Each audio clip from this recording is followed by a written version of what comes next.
আমি ভিক্ষা করে ফিরতেছিলাম গ্রামের পথে পথে। তুমি তখন চলেছিলে তোমার স্বর্ণরথে।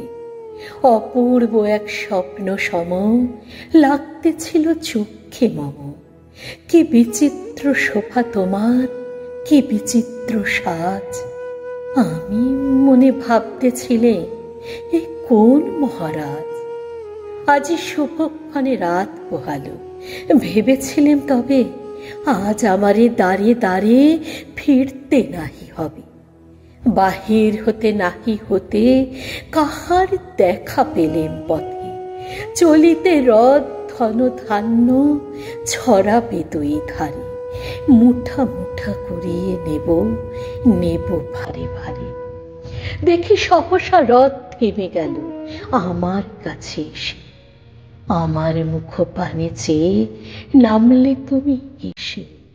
দেখে মুখের প্রসন্নতা জড়িয়ে গেল সকল ব্যথা।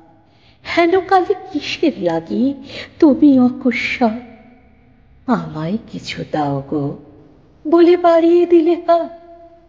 মরি এ কি কথা রাজাধিরাজ, আমায় দাও গো কিছু। শুনে ক্ষণকালের তরে রইনু মাথা নিচু। তোমার কি পাও ভাব আছে ভিখারি ভিক্ষুকের কাছে?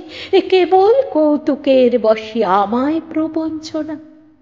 ঝুলি হতে দিলেন তুলে একটি ছোট কণা।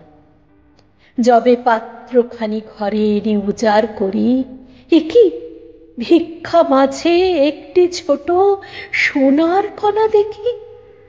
দিলেম যা রাজ ভিখারিরে স্বর্ণ হয়ে এলো ফিরে। তখন কাঁদি চোখের জলে দুটি নয়ন ভরে। তোমায় কেন দিইনি আমার সকল শূন্য করে।